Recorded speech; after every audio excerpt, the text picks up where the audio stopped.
Um, dois, três. Estamos gravando. Essa apresentação nasce de alguns trabalhos que eu realizei ultimamente, né? Tentando caracterizar essa nova globalização com características chinesas. O que significa isso? Temos que entrar diretamente na ideia da nova rota da seda. Vamos tratar no final e quais implicações para a nossa região, América Latina e o Caribe e o Brasil, né? Então, essa apresentação tem como base a pesquisa minha, dos últimos artigos, e tem também, foi apresentada recentemente na Rede Brasileira de Estudos sobre a China.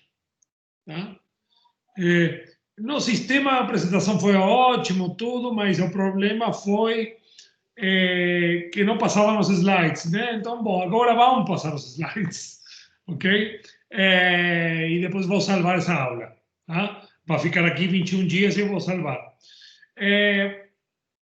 O ponto fundamental aqui, então, dessa apresentação, que era mais curta, vai ficar uma aula maior, né? Vocês podem depois tirar de dúvidas, ou utilizar, sei lá, o material, no final tem bibliografia, né? Beleza? Então, basicamente, parte de um conceito um pouco polissêmico, um conceito muito utilizado no discurso político hoje em dia, desde a década de 90. Qualquer mudança no sistema internacional, nas relações de produção, no comércio, na economia internacional, na política, na gestão empresarial. Agora que vivemos no mundo globalizado, e aí você fala o que você quiser. Tá? Então, mundo globalizado, o que significa?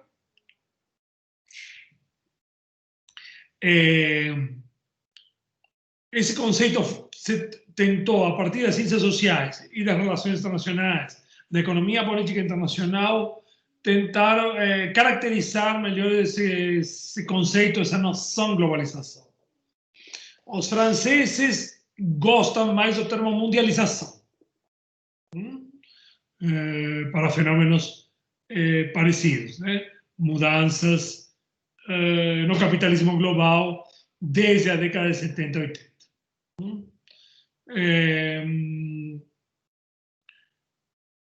É um processo de expansão do capitalismo em escala global, com o fim da Guerra Fria e a implosão da União Soviética, as fronteiras do capital, as fronteiras, o obstáculo que significavam as fronteiras, foram superados para o capital. Karl Marx, para definir o capitalismo, ele nos Grundrisse, ele é muito explícito em relação a isso quando fala que o capitalismo tende a destruir as barreiras, a ultrapassá-las no seu processo expansivo, na dinâmica constante. Tá? Deixa para trás problemas, mas o capital ultrapassa barreiras e também supera essas barreiras geograficamente. Então, nós temos uma era na qual coincide, a partir da década de 70, por exemplo, a abertura da China ao capital, de maneira planejada. E, posteriormente, com o fim da Guerra Fria, a entrada do capital de maneira caótica na ex-União Soviética, na Europa do Leste, né?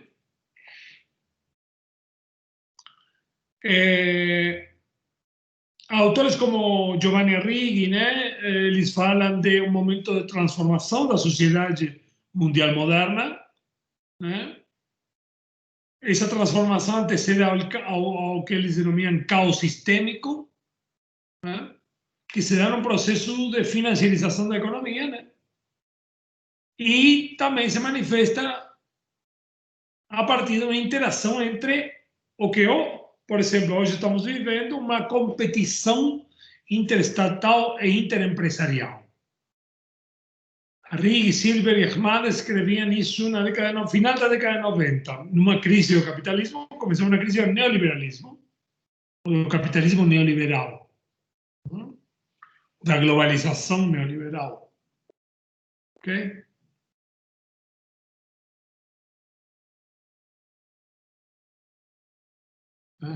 O que significa no mundo de hoje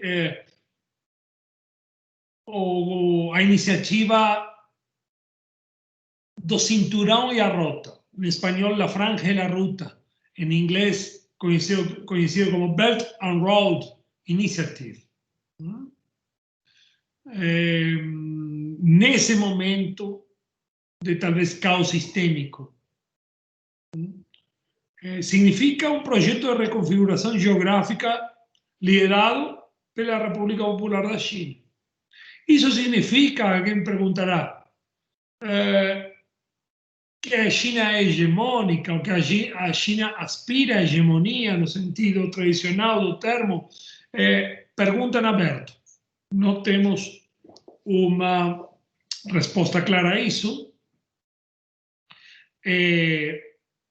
Nós não temos também instrumentos para ver para onde vai o mundo, a menos que a gente recorra, sei lá, a alguma teoria, né?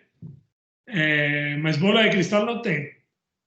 O projeto de reconfiguração pode ser liderado pela China, mas não baseado nos conceitos ocidentais de hegemonia, dominação, né?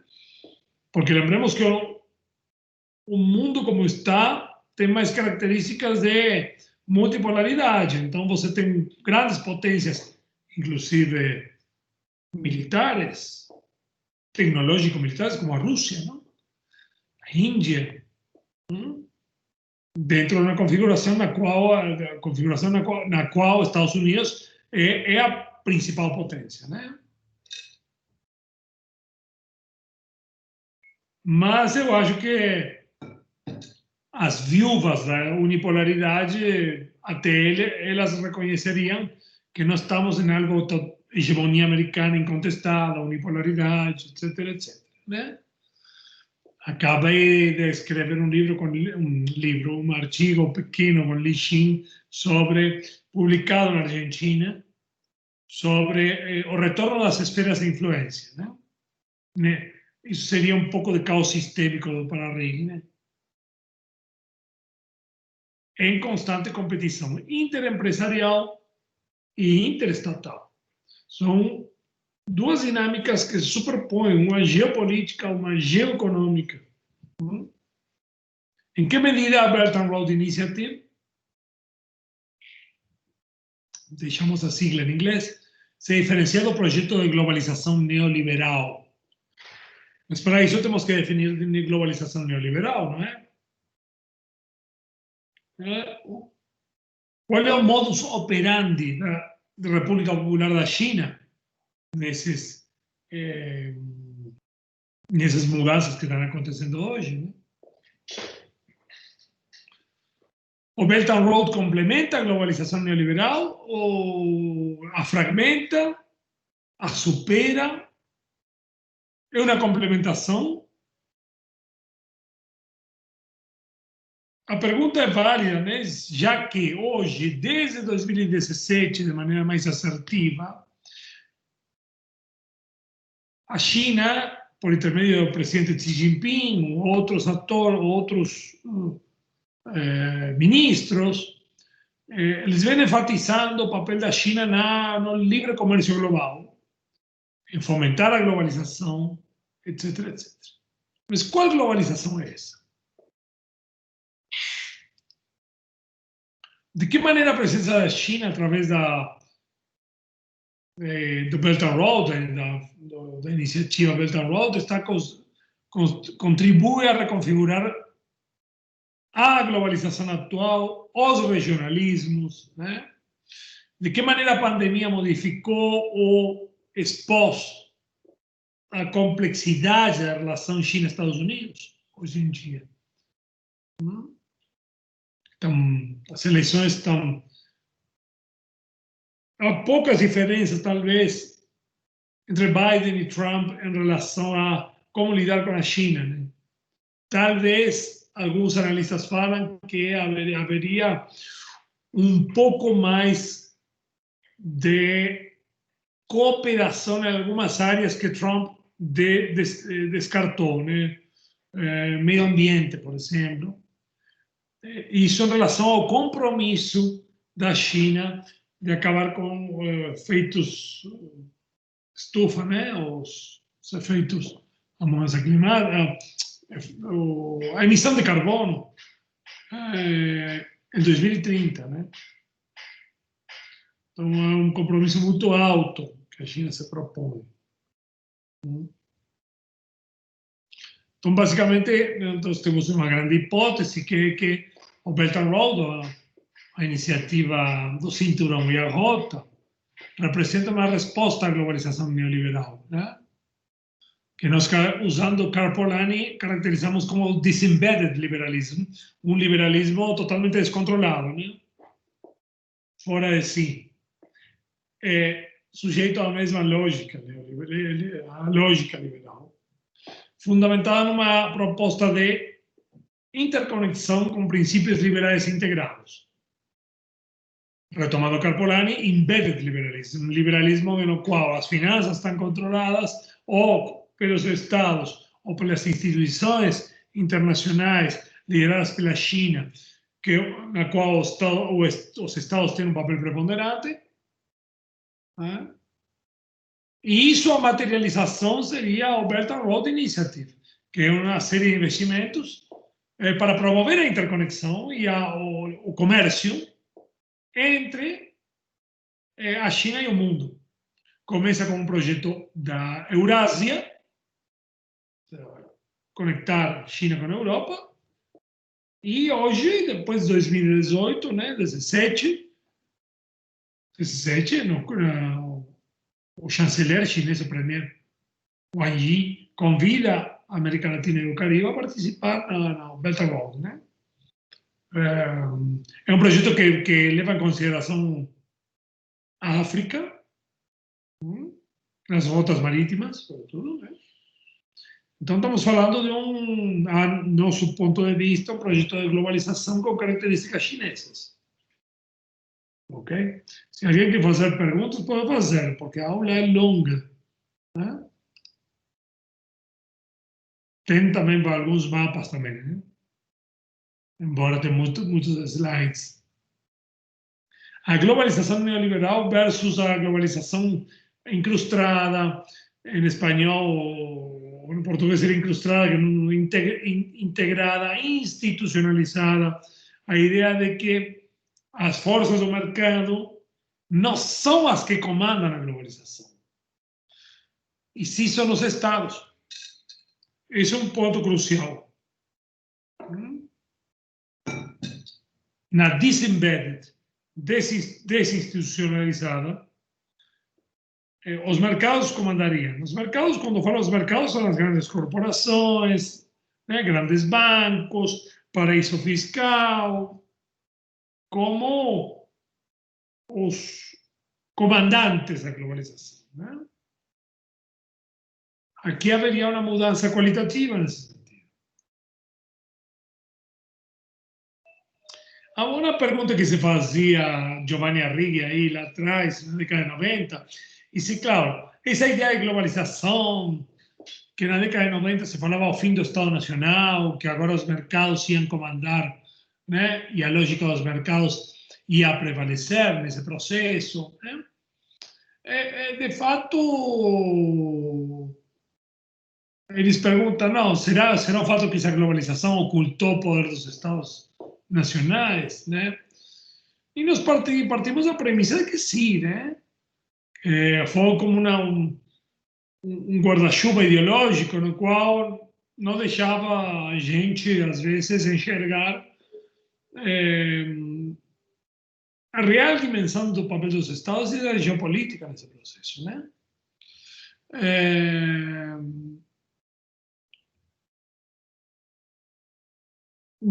De fato, era um processo também que na década de 90, com maior ou menor força,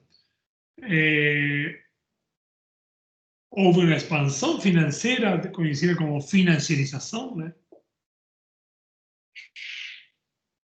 da globalização neoliberal. O carro-chefe da globalização neoliberal, a locomotiva, é o setor financeiro. Né? Uma espécie de alta finança do século XXI, 2021.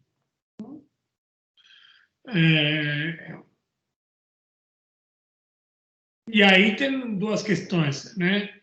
A volta da geopolítica e a volta da ideia de esferas de influência, né? A geopolítica não morreu pelo fato dos mercados expandirem, não. Ela permanece e ela está presente, né? Embora possa estar oculta ideologicamente, oculta em algum momento, basicamente em 10 anos pós-Guerra Fria, né? Também se acreditava que as esferas de influência não tinham mais sentido naquele momento, né? Estados Unidos é a única potência, né? Democracia liberal para todo mundo, estilo americano, que seria uma espécie do fim da história, né?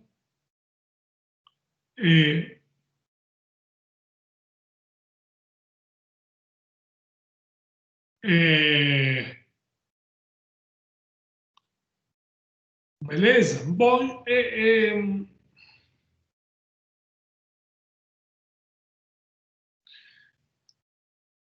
voltando a Giovanni Arrighi, ele fala no livro, não sei se vocês leram na gravação,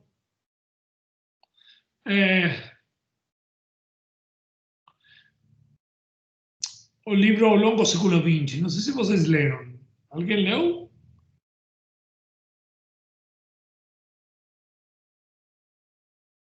Ele fala, bom, na obra dele, os ciclos hegemônicos, né? A partir dessa grande obra, né? Ciclos hegemônicos do capitalismo. Ele junta os ciclos do economista. Está aqui o primeiro, o autor que você pergunta. Perdão. O livro Ao Longo Século XX.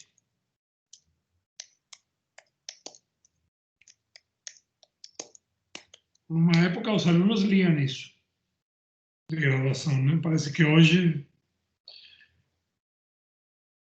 Ele fala de ciclos hegemônicos do capitalismo. Ele usa, em alguma medida, se inspira nos ciclos de Kondratiev, economista russo famoso que fala dos ciclos longos que estão ligados a avanços tecnológicos dentro do capitalismo, né?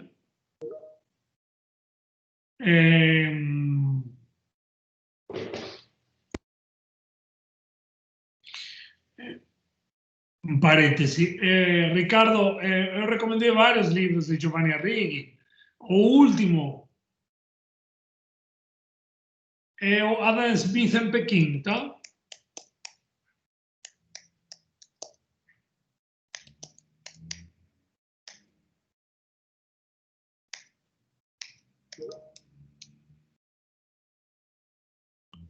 Beleza, esse.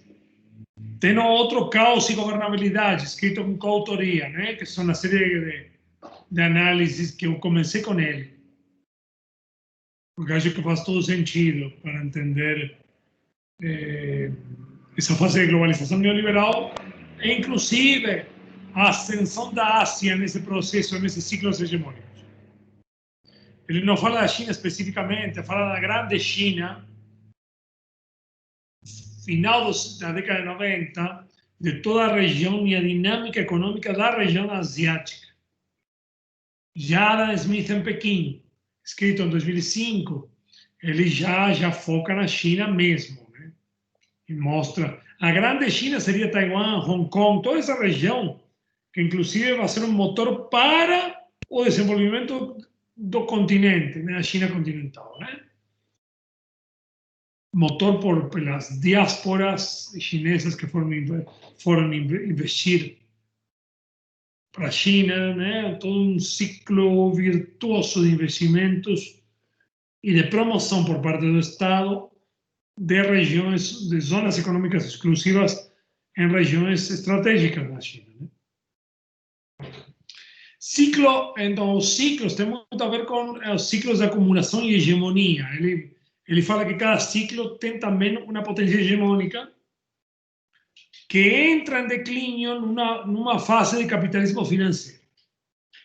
Então, Kondratiev A, invenções tecnológicas, o ciclo hegemônico dos países, das províncias unidas da Holanda, o ciclo financeiro, na qual Kondratiev B, e aí entraria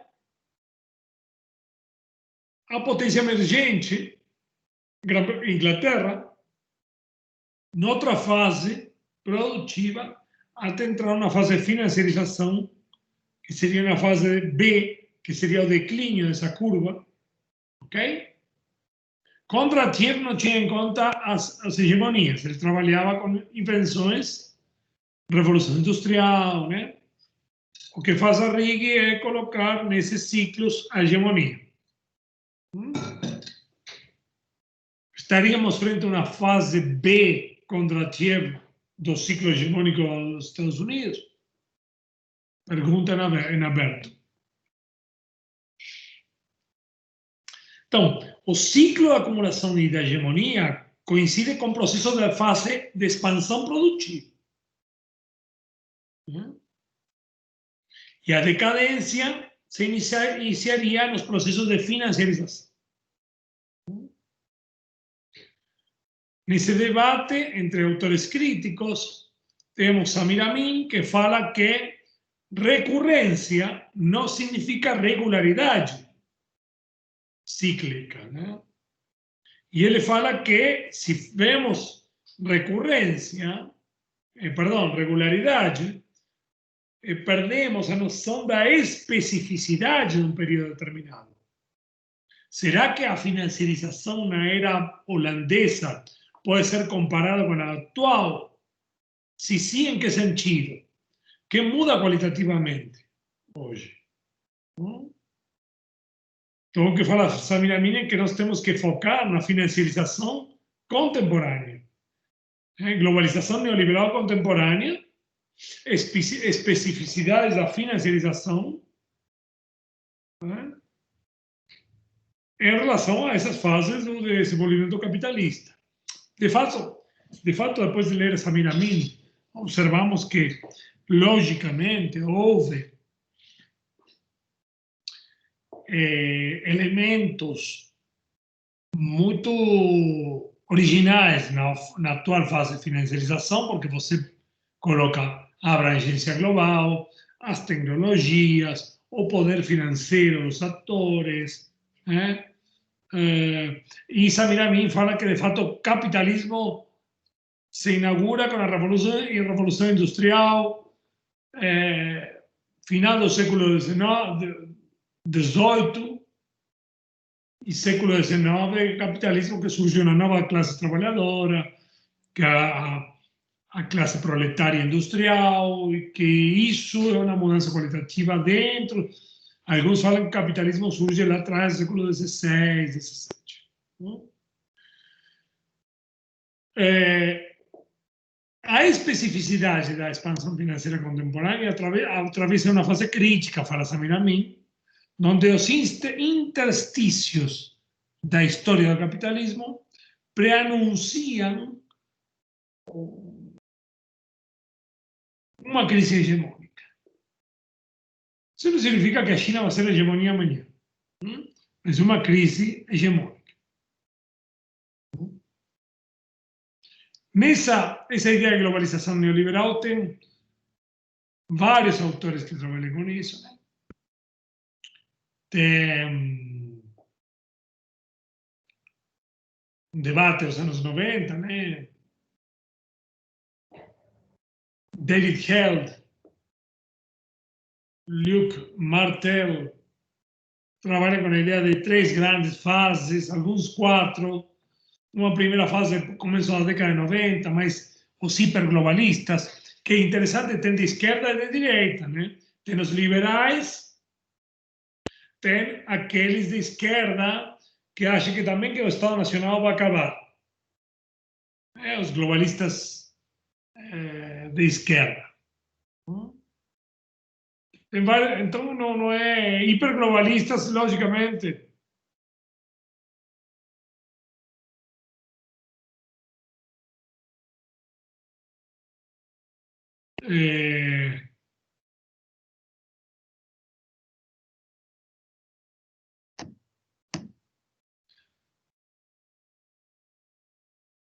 O que eu ia falar? Ah, não.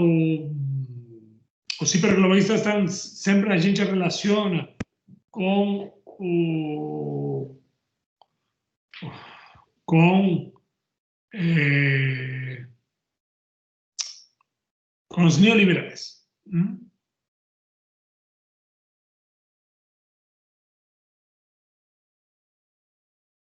Tem dois elementos, dois impulsos importantes. O primeiro impulso é a ampliação do capital geográfica. Relações capitalistas incorporando circuitos ao capital.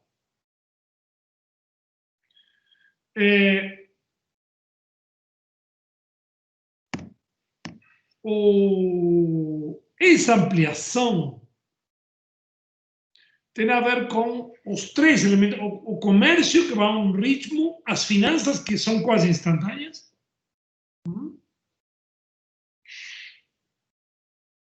a produção baseada em lugares específicos, ancorada em fábricas. Essa expansão começa na década de 80. A abertura da China foi essencial para isso, para fazer uma espécie de grande movimento do capital produtivo para as zonas da periferia do capitalismo. A industrialização se desloca para a periferia e o centro fica concentrado em, logicamente, os royalties, marcas, ciência e tecnologia, design e sociedade de serviços. Mas isso tem um contraponto, uma consequência, um desdobramento, que é um processo de desindustrialização nos países do centro, Estados Unidos, mas também sofre o Brasil isso, onde grande parte da produção vai para a Ásia. Ampliação do capital. Se amplia modificando as finanças, paraísos fiscais, transações bancárias e financeiras praticamente simultâneas, no momento, em segundos, transferir capital de um lugar para outro. E a intensificação significa um movimento do capital nas profundidades do ser humano, da alma humana. É o processo de mercantilização de tudo. A commodification. Isso, basicamente, são os dois pontos importantes para entender essa globalização neoliberal. Essa interconectividade transplanetária que fala Scholti, que afeta todas as esferas da vida. Transforma o Estado, que é o mesmo capitalismo. A intensificação é colocar cada vez mais setores da vida humana no âmbito da mercadoria, mercantilizar. Saúde, educação, os programas de privatização vão nesse sentido. Vão nesse sentido. Ampliar as fronteiras para a forma mercadoria, né? Para o valor, né, de troca, para o valor de troca. Beleza?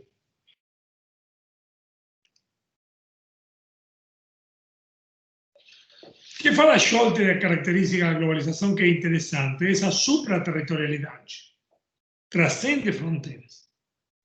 Nesse período da década de 90, a partir dessa característica que muitos autores falaram, peraí, o Estado Nacional vai acabar. Não tem mais sentido o Estado Nacional. Ele divide a supraterritorialidade em dois aspectos, que é a simultaneidade e a instantaneidade, né? Instantaneidade que mencionei antes, né? Dois fenômenos se movem a dois pontos do planeta, anulando o tempo. É uma espécie que fato que, claro, vou transferir milhões de dólares do Brasil para a França, ou para um paraíso fiscal, não sei onde, nas Ilhas Caimão, para a Ilha de Malta, ou Luxemburgo, em questão de segundos. Não qualquer um pode fazer isso, mas tem atores como as grandes corporações, bancos, né? Que podem tranquilamente fazer isso. Né? Instantaneidade. Em alguns pontos também houve a simultaneidade, é uma questão muito interessante, né? Porque fenômenos sociais muito similares acontecem ao mesmo tempo em diferentes lugares, em diferentes pontos do planeta. No momento que eu estou comendo um hambúrguer aqui com uma Coca-Cola, estou fazendo a mesma coisa, por exemplo, outra pessoa está fazendo a mesma coisa na China. Né?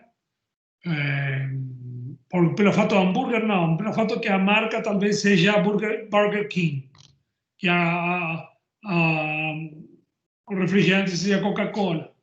Bom, na China tem outro nome. Coca-Cola é Coca-Cola. Né? Tem nome chinês. Agora eu esqueci. E, de fato, as finanças são o setor da economia que melhor reflete essa supraterritorialidade. Independentemente dos avanços e a rapidez do comércio, porque alguns portos são de altíssima tecnologia e acelera processos, nunca vai chegar, tem um tempo limite, né, de um navio que sai com containers daqui e chega na China, ou vice-versa. Então há uma limitação muito maior que avanços temporais, não que tem a ver com comércio. Mesma coisa a produção. Eu sou como eu desisto de produzir na China, aí vou trasladar minha fábrica para o Vietnã. O fato de desmontar uma fábrica, do que for, tecido, sei lá, e levar para outro país, demanda tempos diferentes. Tenho que ter infraestrutura para isso. Tenho que ter um porto bom em Vietnã também para escoar os produtos para vender para o mundo. A infraestrutura é o caçulo, né? A lagarta é o comércio. A borboleta são as finanças, a uma velocidade muito superior. São coisas diferentes do mesmo processo. O capitalismo precisa de dos três. Né? A vida de uma borboleta precisa dos três. O problema é que no capitalismo e a fase financeirizada, a borboleta acha que pode viver sozinha, sem caçulo e sem lagarta. Em algum momento, a realidade será cruel com a borboleta.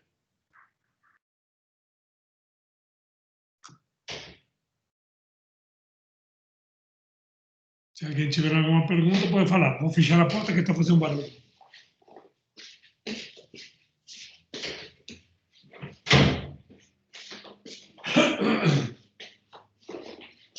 Ok.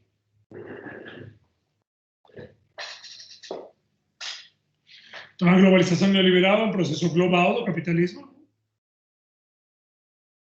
desestruturado, desinstitucionalizado, com o objetivo de ampliar geograficamente, espacialmente, as relações capitalistas, incorporando regiões ao circuito do capital, intensificando e aprofundando as relações mercantis, com, logicamente, o papel protagonista dos mercados financeiros. A supraterritorialidade seria uma expressão desses processos. Ok? É uma expressão, simultaneidade e instantaneidade. Tem elementos que chegaram para ficar. E alguns que estão por chegar ainda, como ao fim do papel moeda como a gente conhece. Moedas virtuais. O pagamento na China é virtual hoje, ninguém usa mais moeda. Então, ainda tem processo. Esse processo não morre.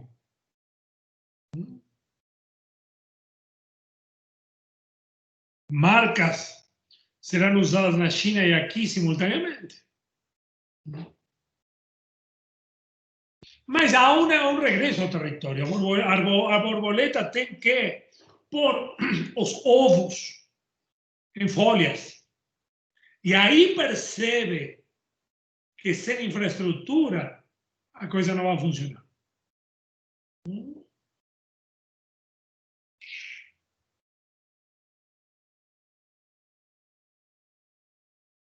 O processo de reprodução do capitalismo não congela a supraterritorialidade, ela é absorvida, é adaptada num tipo de interconectividade institucionalizada, baseada em investimentos em infraestrutura. Praticamente todas as nações têm déficit, todas as regiões do mundo têm déficit de infraestrutura. A infraestrutura barateia o comércio internacional. Tem estudos do Banco Mundial muito interessantes mostrando que, por exemplo, a Belt and Road Initiative, a iniciativa do Cinturão e a Rota, ela diminuiu os custos do comércio substantivamente para os países que formam parte da rede, né? Do Belt and Road. Ampliação de redes de transporte e comércio. É uma espécie de, parafraseando Carpolani, de contramovimento chinês. Nesse duplo movimento, tem um movimento globalizado neoliberal e um contramovimento chinês, que em alguma medida confronta o modelo ocidental sem intenção de destruir o modelo ocidental. Sem intenção de destruir suas bases normativas, suas instituições. Ao contrário, há um processo aí adaptativo. A China tem um papel fundamental na Organização Mundial do Comércio. A China, junto com outros países emergentes, depois da crise de 2008, foram grandes... fizeram importantes reclamações para terem mais participação no Fundo Monetário Internacional e no Banco Mundial. Também elementos do multilateralismo como a ONU, mas basicamente essas instituições que estão muito vinculadas ao poder dos Estados Unidos e aos princípios da globalização neoliberal, né? Alguns falam que o Belt and Road promove mudanças qualitativas ou uma arquitetura institucional paralela. Lembremos que em 2010 se acordou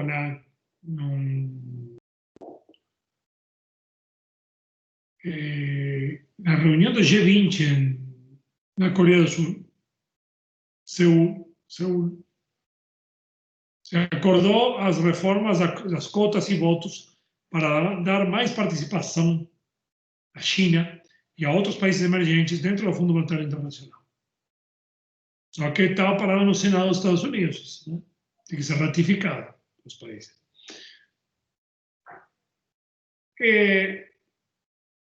De qualquer maneira, em 2017, o Fundo Monetário Internacional aceita também a moeda chinesa, o renminbi, o yuan, como uma das moedas, da cesta de moedas do Fundo Monetário Internacional, junto com o dólar, o euro, a libra esterlina e o yuan. Perdão, iene japonês. Aí entraria o yuan chinês. Isso foi uma conquista em 2017.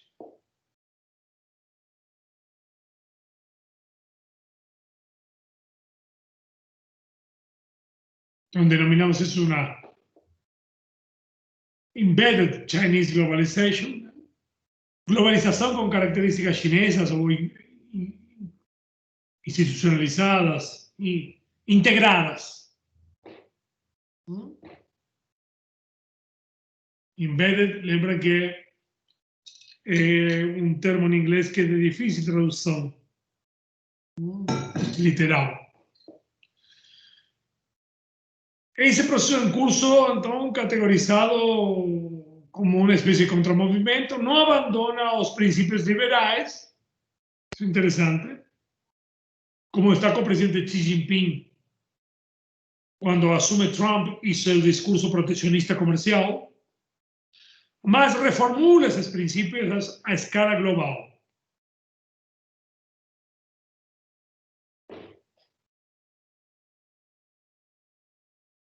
Quatro dimensões da integração e incrustação embeddedness. O primeiro é investimentos em infraestrutura sem precedentes, superaram o Plano Marshall, com o objetivo de abrir corredores marítimos e terrestres. Criação de instituições multilaterais de governança econômica internacional, lideradas pela China. A maioria são bancárias, financeiras. A mais importante pelo seu caráter multilateral é o Asian Investment Infrastructure Bank, o Banco Asiático de Investimentos em Infraestrutura. Uma consolidação da política dos fóruns internacionais como guarda-chuva ao bilateralismo da China. Então, você tem uma espécie de círculos concêntricos bilateral, negociações que continuam e vão continuar. Fóruns regionais de ligação da China com diferentes regiões do mundo, seja por geográfica, seja por identidade. Por exemplo, o Fórum de Macau, dos países lusófonos, que tem uma abrangência mais cultural. O Fórum dos Países Árabes, o Fórum China-CELAC, o primeiro Fórum de Cooperação China-África, o Fórum 17+1, 16 era, 16 mais 1, 17 mais 1, que são os países da Europa Oriental, a antiga Europa Oriental e a Grécia. Alguns deles formam parte da União Europeia, então isso cria atritos com a União Europeia, cria um desafio para a União Europeia. Então tem essa política de fóruns. E o quarto ponto são forças sociais transnacionais. nacionales, locais, vinculadas a esas transformações. E aí me refiro a organizações que vão além do estatal, federal, né? Podem ser cidades, podem ser organizações, associações, organizações não governamentais. Elas foram muito ativas na ajuda na época da pandemia. Principalmente na China, na América Latina, se viu muito isso. Cidades irmãs se ativam, Córdoba, Argentina e Chongqing, para doações. Empresas e fundações de empresas doando material sanitário.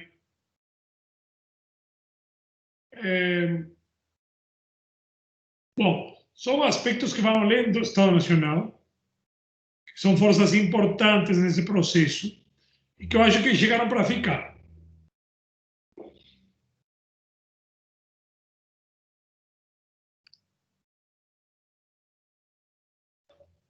Logicamente que a construção de ferrovias na Ásia Central, portos para os corredores marítimos, isso cria e altera a localidade. Não é? Logicamente que deveríamos fazer pesquisa empírica a partir de cada região, como cada região enxerga essas mudanças radicais. Né? A China investiu, o país que mais investiu na Ásia foi no Paquistão, criando um corredor que atravessa Paquistão até o porto de Gwadar, que é um porto de águas profundas. Né? Se chega da fronteira com a China, atravessando com ferrovias, autoestradas, né? Mudando todo o panorama econômico de muitas regiões, interconectando. Isso também tem consequências, né? Positivas e negativas. Consequências ao meio ambiente, ecológicas. Então, por isso esse quarto elemento é importante. Então, derivada dessas quatro dimensões, o Belt and Road da China é um desafio à globalização. Né? E se fundamenta a partir dessa proposta de interconectividade.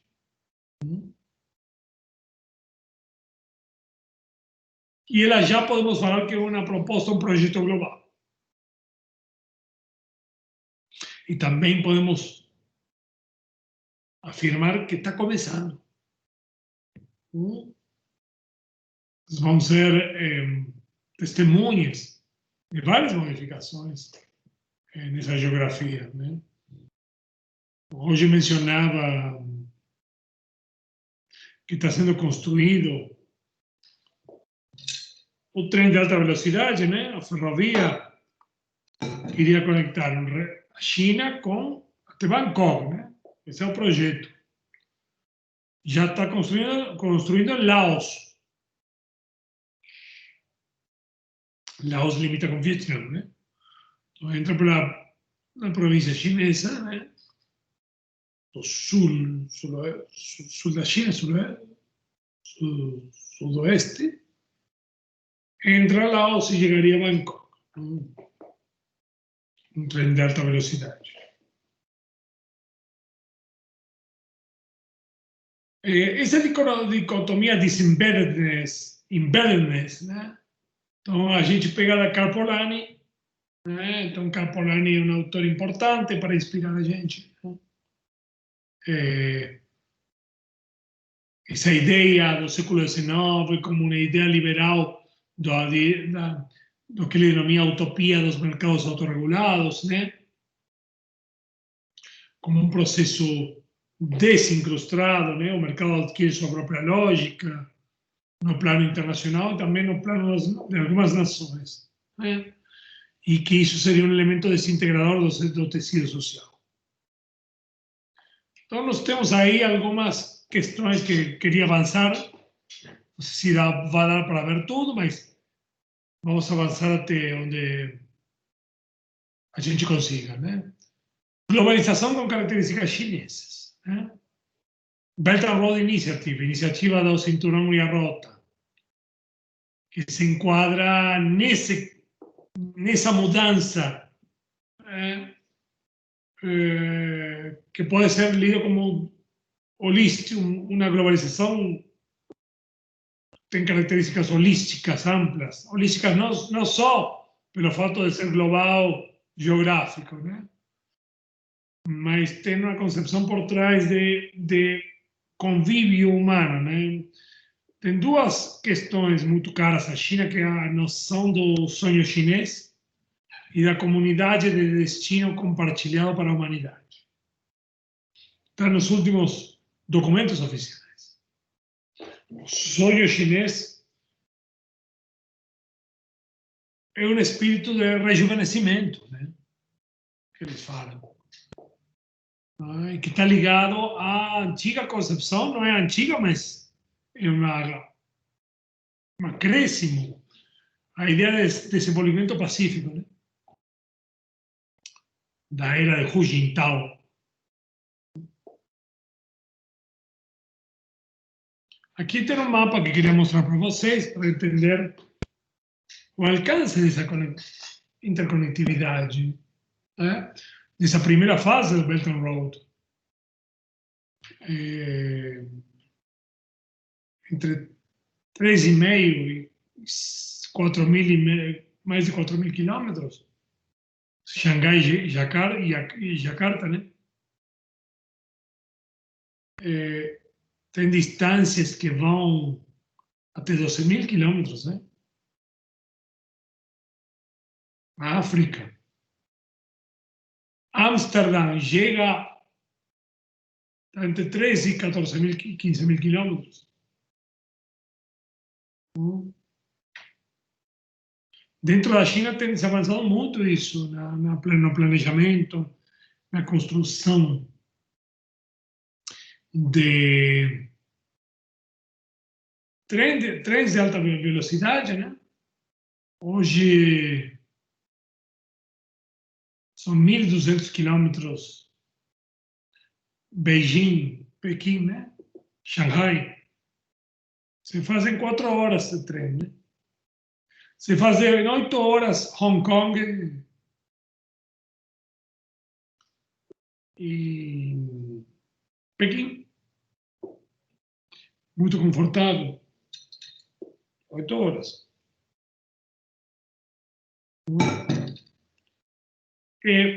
Então, estamos frente a um processo muito ambicioso.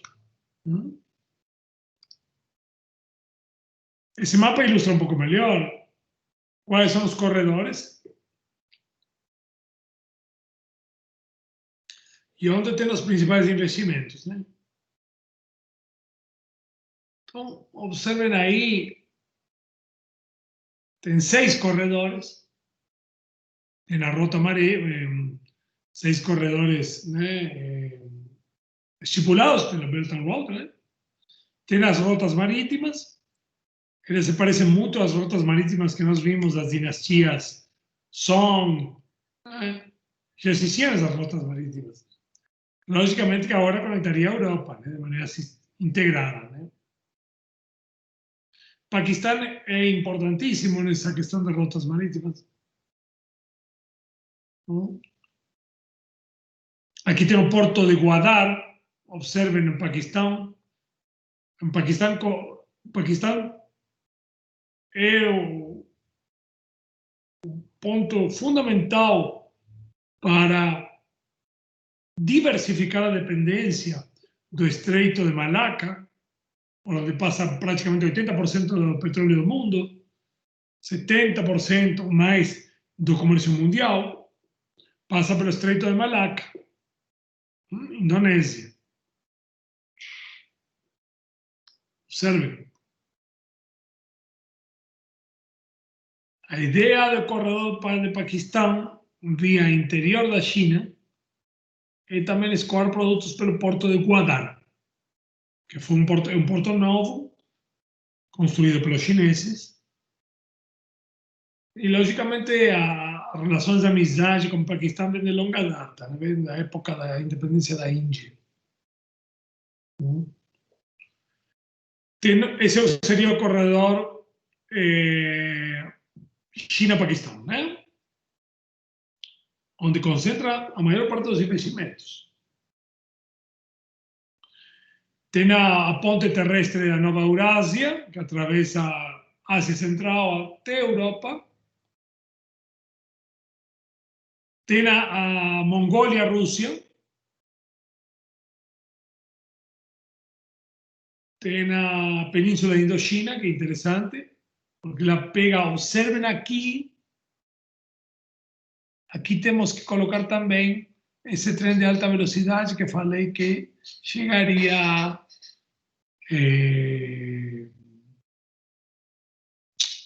Bangkok, capital da Tailândia. Tem China, Ásia Central e Ásia Ocidental, que é essa na qual Irã é fundamental. Irã. Há investimentos, há um novo acordo assinado com China e Irã, né? Um acordo de 25 anos, importantíssimo. Tem, e acho que não falta nenhuma, já temos as Mongólia, Bangladesh, China, Índia, Myanmar. Esta talvez seja mais complicada porque China e Índia está um pouco receosa da presença dessa rota da seda, nova rota da seda, Belt and Road. Tá? Embora não se apresente como um problema geopolítico, a geopolítica está nisso. Tá?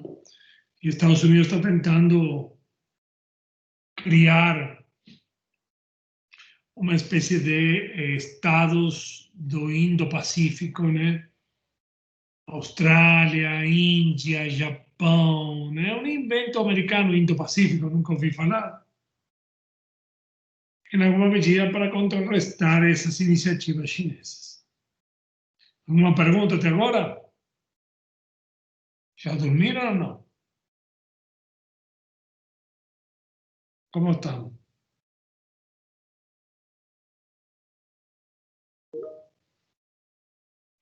Tudo bem?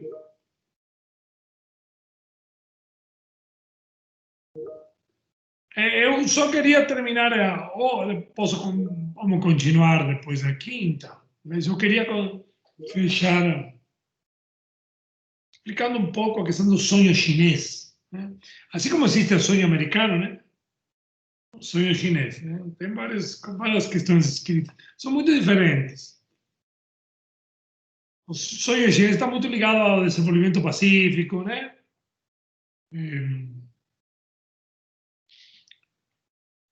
A algum dia ser um país medianamente desenvolvido, né? Um sonho de paz, desenvolvimento e cooperação mútua e benefícios para todos. É muito bonito, mas é um sonho também, né? A ideia também é uma renovada e rejuvenescida política externa chinesa, que reivindica as políticas reformistas de Deng Xiaoping. Isso é importante.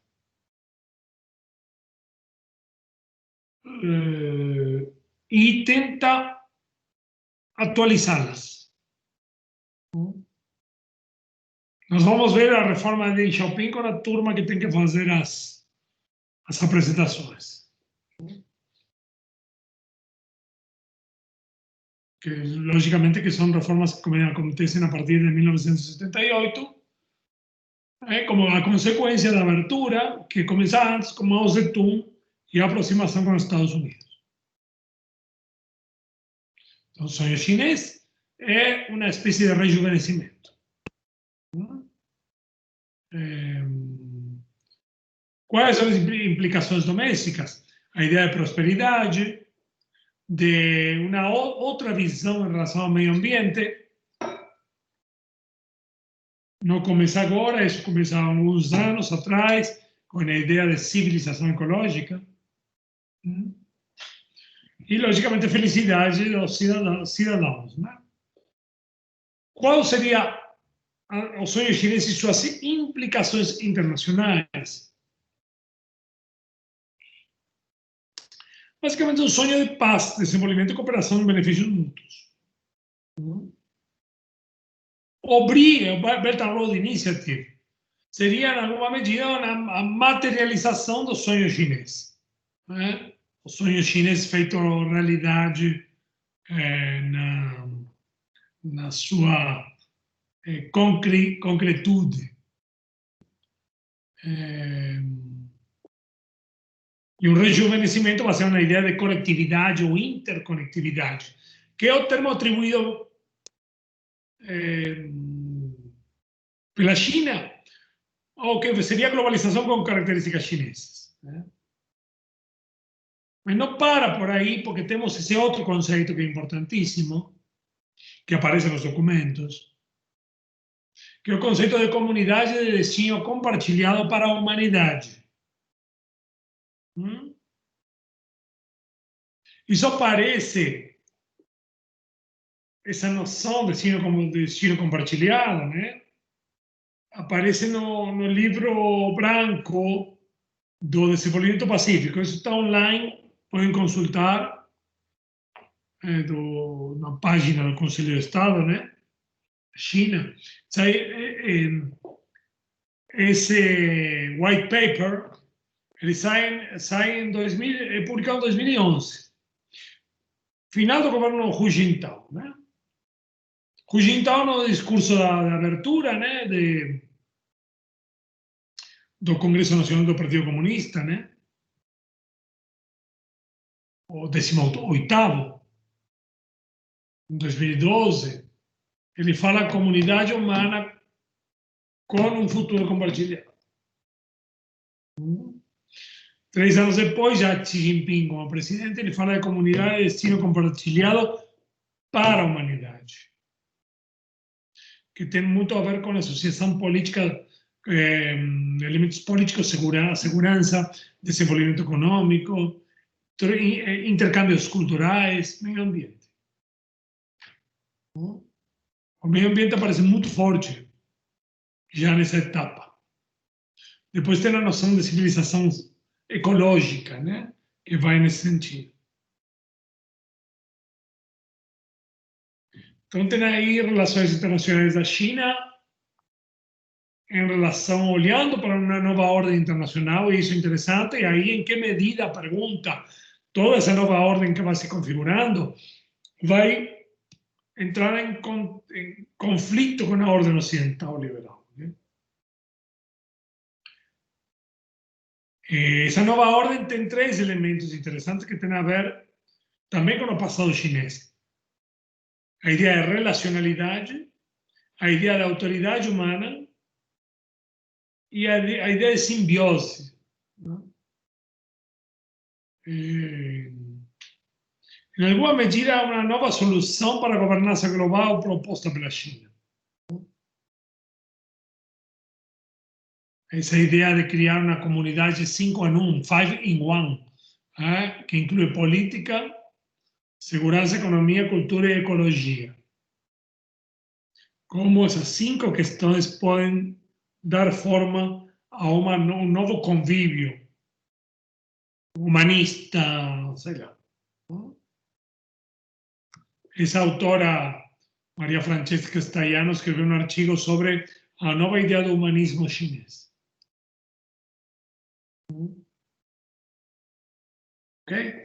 Bom, vou parar de gravar agora essa primeira parte da aula, focando, aqui terminamos então nas 2 questões, ou elementos ideacionais do Belt and Road Initiative, ou da globalização com características chinesas, que são basicamente a ideia de sonho chinês e de comunidade de destino compartilhada para a humanidade, né? Como se chega a isso?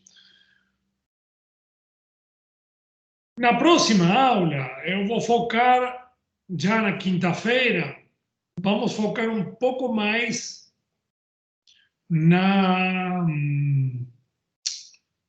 no modus operandi da China a partir da política de fóruns.